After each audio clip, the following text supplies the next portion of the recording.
LGRD ক্রীড়া ও যুব উপদেষ্টা আসিফ মাহমুদ সজীব ভুইয়া বলেছেন, সোশ্যাল মিডিয়ার গুজব যখন মূলধার গণমাধ্যমে উঠে আসে তখন তা দুঃখজনক। অনেকে রাজনৈতিক উদ্দেশ্য প্রণোদিতভাবে এটা করে থাকেন। নির্বাচনের রোডম্যাপ ও স্থানীয় সরকার নির্বাচন প্রসঙ্গে তিনি বলেন, এপ্রিলের প্রথমার্ধে নির্বাচনের যে তারিখ দেওয়া হয়েছে তা মাথায় রেখে যথাসময়ে রোডম্যাপ দেবে নির্বাচন কমিশন। সকালে কুমিল্লার মুরাদনগরের বিভিন্ন এলাকায় ঈদ শুভেচ্ছা বিনিময় শেষে সাংবাদিকদের তিনি এসব কথা বলেন। নির্বাচনের রোডম্যাপ তো হয়নি, একটা ডেট দেওয়া হয়েছে, সম্ভাব্য ডেট এপ্রিল মাসের প্রথমার্ধে, এবং এই ডেটকে মাথায় রেখে নির্বাচন কমিশন একটা রোডম্যাপ যথাসময়ে দেবে। স্থানীয় সরকার এখন তো ওই রাজনৈতিক দলগুলোর থেকে যে কনসার্নটা ছিল স্থানীয় সরকার নির্বাচন হলে সংসদ নির্বাচন পিছিয়ে যেতে পারে, এখন তো আর সেই সম্ভাবনাটা নেই, যেহেতু আমাদের মাননীয় প্রধান উপদেষ্টা তিনি একটা সময় নির্ধারিত করে দিয়েছেন। এবং আপনারা জানেন যে জনগণের আসলে যেই সেবাগুলো স্থানীয় সরকার থেকে পায়, অধিকাংশ সেবাই স্থানীয় সরকারের মাধ্যমে পেয়ে থাকে, সেগুলো বিঘ্নিত হচ্ছে দীর্ঘদিন ধরে, এবং এটা আমাদের একটা কনসার্ন। আমরা অনেক জনকল্যাণমূলক কাজ করার চেষ্টা করছি, কিন্তু যে দৈনন্দিন সেবাগুলো দেওয়ার কথা সেগুলো দিতে পারছি না, কারণ স্থানীয় জনপ্রতিনিধি নেই। তো স্থানীয় সরকার নির্বাচন আয়োজন করাটা আপনারা জানেন সরকারের প্রথম থেকে বিশেষ সদিচ্ছা ছিল। অন্তর্বর্তী সরকার দুই একটি রাজনৈতিক দলের কথা শুনে পেন্ডুলামের মতো দুলছে বলে অভিযোগ করেছেন বিএনপির সিনিয়র যুগ্ম মহাসচিব রুহুল কবির রিজভী। তিনি আশা প্রকাশ করেন, জনগণের আকাঙ্ক্ষা পূরণে কাজ করবে সরকার। নয়াপল্টনে দলের কেন্দ্রীয় কার্যালয়ে সাংবাদিকদের এসব কথা বলেন তিনি। রিজভী দাবি করেন, একটি সুনির্দিষ্ট এজেন্ডা বাস্তবায়ন করতে দুই একটি রাজনৈতিক দল শহীদদের রক্ত ও ধর্মকে টেনে নিয়ে আসে। সরকারের উপর কেউ কেউ প্রভাব বিস্তার করছে এমন আশঙ্কাও করেন রিজভী। পরিকল্পিত এজেন্ডার মধ্যে দিয়ে সেই রাজনৈতিক দল একেবারে দুই একটি, অধিকাংশ রাজনৈতিক দল আপনারা দেখেছেন, আপনার 12 দলীয় জোট এবং অন্যান্য ইন্ডিভিজুয়াল যে রাজনৈতিক দল, প্রত্যেকেই ডিসেম্বরের নির্বাচন কথা বলেছেন। প্রধান উপদেষ্টা নির্বাচনের রোডম্যাপ যেন অনিশ্চিত হয়ে না পড়ে সে বিষয়ে লক্ষ্য রাখার তাগিদ দিয়েছেন বাংলাদেশ জামায়াতে ইসলামের আমির ডক্টর শফিকুর রহমান। পাশাপাশি নির্বাচনে যুবক ও প্রবাসীদের ভোট নিশ্চিতের দাবি জানিয়েছেন তিনি। দুপুরে মৌলভীবাজারের বড়লেখা ঈদ পুনর্মিলনী অনুষ্ঠানে তিনি এসব কথা বলেন। জামায়াতের আমির আরও বলেন, প্রবাসীদের রেমিটেন্স যোদ্ধা বলবেন, কিন্তু নাগরিকত্বের প্রথম অধিকার ভোট থেকে বঞ্চিত রাখা হবে, এটা মেনে নেওয়া হবে না।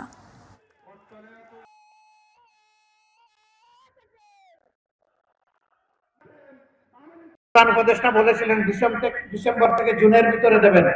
আমরা এখনো তাকে বলবো, আপনি যা ঘোষণা করেছেন, অবশ্য আমরা বলেছিলাম রমজানের আগে হলে ভালো হয়।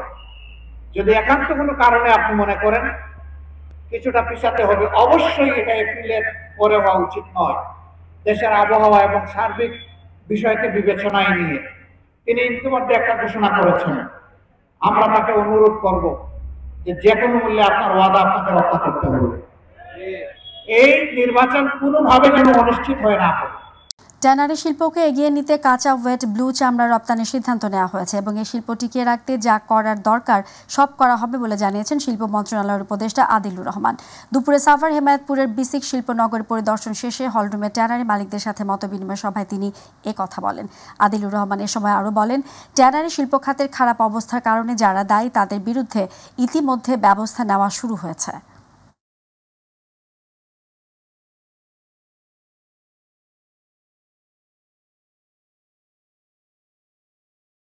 $78,000 এখানে, এর বাইরে ঢাকায় 7,50,000 বিভিন্ন জায়গায় আছে, যা কয়েকদিনের মধ্যে ঢুকবে।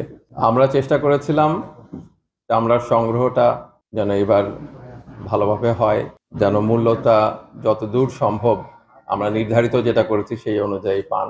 কিছু জায়গায় লবণ চামড়াতে লাগাতে গ্যাপ হওয়ার কারণে, ঠিকভাবে লাগানো না হওয়ার কারণে কিছু চামড়া নষ্ট হয়েছে, আর বাকি চামড়াগুলো আস্তে আস্তে ঢাকায় আসছে। 10 দিনের যে গ্যাপ আছে। পরিবারের সাথে ঈদ কাটিয়ে ব্যস্ত নগরীতে ফিরতে শুরু করেছে রাজধানীবাসী। সরকারি ছুটি 14 জুন পর্যন্ত হওয়ায় সরকারি চাকরিজীবীরা না ফিরলেও শিক্ষার্থী, বেসরকারি প্রতিষ্ঠানে কর্মরত মানুষরা ফিরতে শুরু করেছে। অনেকে আবার ছুটি কাটাতে ঢাকা ছাড়ছেন। মিফতাক আলী বাঁচেন বিস্তারিত রিপোর্টে। ঈদুল আজহার টানা 10 দিন ছুটিতে পরিবার পরিজনের সাথে ঈদ আনন্দ ভাগাভাগি করে ফিরছে ঢাকাবাসী।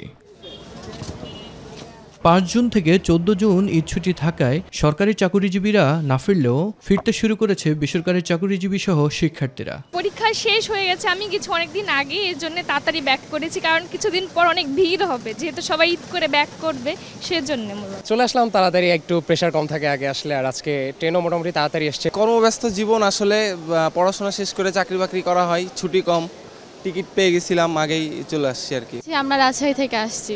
না, আল্লাহর রহমতে কোনো সমস্যাই হয়নি, একদম খুব সহজেই আমরা আসতে পেরেছি। যাত্রীর চাপ কম থাকলেও সকাল থেকে বিভিন্ন রুটে অর্ধশত বাসের পাশাপাশি ফিরেছে 13টি আন্তনগর ট্রেন। অনেকে বাড়তি ঝামেলা এড়াতে আগেই নির্বিঘ্নেই ফিরছেন রাজধানীতে। প্রায় 15 মিনিট আগে ট্রেন থেমেছে। রাজশাহী থেকে আসছি আমরা সব পরিবারে ঢাকার উদ্দেশ্যে। আমরা রাজশাহী থেকে এসেছি, আমার কাছে ভালো লেগেছে। যাওয়ার সময় একটু টিকিট নিয়ে কষ্ট ছিল, টিকিট পাওয়াটা একটু ডিফিকাল্ট ছিল, বাট আসার সময় স্মুথলি আসছি। এখন আগের থেকে অনেক স্মুথলি যাতায়াত করা হচ্ছে। আগে যেরকম ট্রেনে অনেক সমস্যা হতো, এখন এই সেসব ফেস করা হচ্ছে না। ঈদ ছুটি কাটিয়ে নিজ নিজ গন্তব্যে এবং কর্মস্থলে নিরাপদে ফিরবে সবাই, এমন প্রত্যাশা নগরবাসীর। মিফতাক আলীব, মাই টিভি, ঢাকা। কখনো ইলশেগুড়ি, আবার কখনো মুষলধারে বর্ষণ। বৈরী আবহাওয়ায় এবার ঈদের আনন্দটা একেবারে মাটি হতে বসেছিল, কিন্তু হঠাৎ করে মেঘের কোলে সূর্যের উজ্জ্বল হাসিতে আবার যেন নতুন করে ফিরে এলো ঈদের আনন্দ। আর তাই তৃতীয় দিনে ঈদের আনন্দ উপভোগ করতে শত গরমেও দমিয়ে রাখতে পারেনি রাজধানীবাসীকে। আরও জানাচ্ছেন জাহিদ আহমেদ বাবু। প্রকৃতিতে আছড়ে পড়া তাপদহে সকাল থেকেই মুখ ভার করে আছে নীল আকাশ। তারপরও অসহ্য গরমের মাঝে ঈদের আনন্দ থেকে দমিয়ে রাখতে পারেনি রাজধানীতে বসবাস করা বিনোদন পিয়াসী নরনারীদের। ঈদ মানেই যানজটমুক্ত রাজধানী, তাই ফাঁকা রাস্তায় আনন্দ উচ্ছ্বাসিত তরুণ তরুণীরাও বেশ আনন্দে উপভোগ করে এবারের ঈদের ছবি। তাণ্ডব সিনেমা দেখার জন্য আছি, মানে গরম হলো তো শাকিব খানের সিনেমা সবসময় দেখা হয়। ঈদের খুশি সত্যিকার অর্থে রাশি রাশি। সারা বছরের কর্মব্যস্ততার কারণে যারা চিড়িয়াখানা কিংবা অন্যান্য বিনোদন কেন্দ্রে বেড়াতে যেতে পারেননি, তাদের কাছেও ঈদের দিনগুলো ভরসা। মজা লাগলো, জীবনের প্রথম উঠলাম আমি, অনেক উঁচু এবং অনেক সুন্দর খোলামেলা বাতাস। ঈদের 2 দিন বৃষ্টি ছিল, এজন্য ঘোরাঘুরি করতে পারিনি, রাস্তা এখন ফাঁকা আছে, এজন্য ঘোরাগাড়ি নিয়ে ঘুরতে পেরেছি। এমন দিনে শিশুরাও সবাই যেন হয়ে যান নিজ রাজ্যে রাজা। তাদের বায়না আবদার পূরণ করতে হয় বাবা মায়ের। এই 2টা ঈদে আমরা 2টা দিনকে কাজে লাগে, বাচ্চাদেরকে নিয়ে ঘোরাফেরা করি, উন্মুক্ত ঢাকা থেকে ওদেরকে পরিচয় করাই। আর বৈরী আবহাওয়ায় ঈদের দিনে যারা ঘর ছেড়ে বের হতে পারেনি, তাদের অনেকেই আসেন নগরীর বিভিন্ন উদ্যান আর পার্কে। আমগো বাচ্চার অভাব নাই তো, এই জন্য ওরা ঘুরতে চাই দেখে বাচ্চা নিয়ে আসছে। ঈদের খুশিতে আসছি তো, গরম তারপর কি করার, আমাদের অনেক ভালো লাগছে, গরমের ভিত্তি ওয়েদারটা অনেক ভালো। ঈদের আনন্দে ঘুরতে আসলাম। ঈদের প্যারা আসছি রান্না পাগো। প্রতিকূল আবহাওয়ায় এবারের ঈদ উদযাপনটা কিছুটা নিরস হলেও 3 দিন পরেই ফিরে এলো আবারও ঈদের আনন্দ। আর এইটুকুতেই খুশি রাজধানীতে অবস্থানরত মানুষেরা। জাহিদ আহমেদ বাবু, মাই টিভি, ঢাকা। ঈদের ছুটিতে রাজধানীর মিরপুর চিড়িয়াখানায় ছিল দর্শনার্থীদের উপচে পড়া ভিড়। অসহনীয় গরমেও ছুটিতে পরিবারের সদস্য, বিশেষ করে শিশুদের নিয়ে চিড়িয়াখানায় ঢু মারছেন রাজধানীবাসী। প্রাণী দেখার পাশাপাশি পরিবার পরিজনদের নিয়ে উপভোগ করছেন চিড়িয়াখানার গাছের ছায়ার প্রাকৃতিক পরিবেশ। বিস্তারিত রিপোর্টে ইলিয়াস মাতবর। প্রচণ্ড গরমের মধ্যেও ঈদের তৃতীয় দিন সোমবার সকাল থেকে দর্শনার্থীদের ভিড় নামে জাতীয় চিড়িয়াখানায়। ছোট্ট সোনামণিদের কেউ এসেছেন বাবা মায়ের হাত ধরে, কেউ এসেছেন পরিবারের সঙ্গে। নানা প্রজাতির প্রাণী দেখার পাশাপাশি গাছের ছায়ায় স্বস্তি মিলছে প্রাকৃতিক পরিবেশের।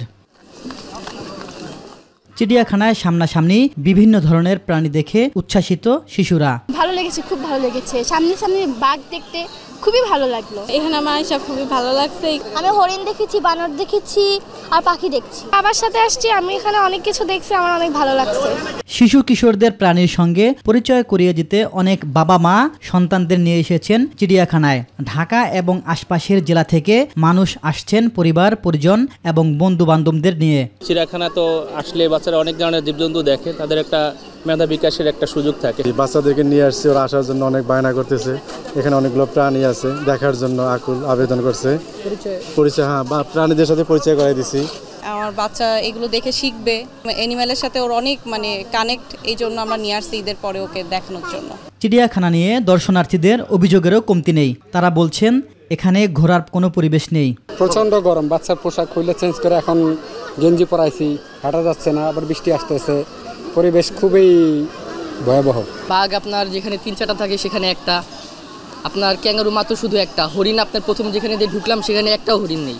অ্যাজ এ স্টুডেন্ট আসছিলাম পরিবেশ দেখতে, পরিবেশে তো মানুষই বেশি, পশু পাখি নিয়ে বিক্রি করে দেয় না কি করে দেয় আমি জানি না, পশু পাখি নাই, একদমই নাই। এই বাচ্চাগুলো, এই যে বাচ্চা আনছে অবশ্যই দেখতে, বাচ্চাদের প্রাণী দেখাইতে, বাচ্চাদের প্রাণী দেখার নামে কোনো কিছু নেই, শুধু শুধু হয়রানি করতে আনছে। ইলিয়াস মাতবর, মাই টিভি, ঢাকা। দেশে গত 24 ঘন্টায় শিশুসহ 28 জনের শরীরে করোনা ভাইরাস শনাক্ত হয়েছে। এছাড়া এ ভাইরাসে আক্রান্তের মধ্যে সুস্থ হয়েছেন 30 জন। এ সময় করোনায় আক্রান্ত হয়ে কারো মৃত্যুর ঘটনা ঘটেনি। সোমবার স্বাস্থ্য অধিদপ্তর থেকে পাঠানো করোনা বিষয়ক নিয়মিত সংবাদ বিজ্ঞপ্তিতে এ তথ্য জানানো হয়। দেশে শুরু থেকে এ পর্যন্ত করোনায় মোট মৃত্যুর সংখ্যা দাঁড়িয়েছে 29,500 জনে। অপরদিকে করোনায় আক্রান্ত হওয়ার পর সুস্থ হয়ে উঠেছেন 20,19,363 জন। মহামারীর শুরু থেকে এখন পর্যন্ত মোট শনাক্তের হার 13.05%। রোববার এক বিজ্ঞপ্তিতে দেশের জনগণকে মাস্ক পরা এবং সতর্কতা অবলম্বনের আহ্বান জানিয়েছেন তথ্য অধিদপ্তর। বিশেষ করে বয়স্ক ও অসুস্থ ব্যক্তিদের ভিড়যুক্ত স্থান এড়িয়ে চলার পরামর্শ দেওয়া হয়েছে।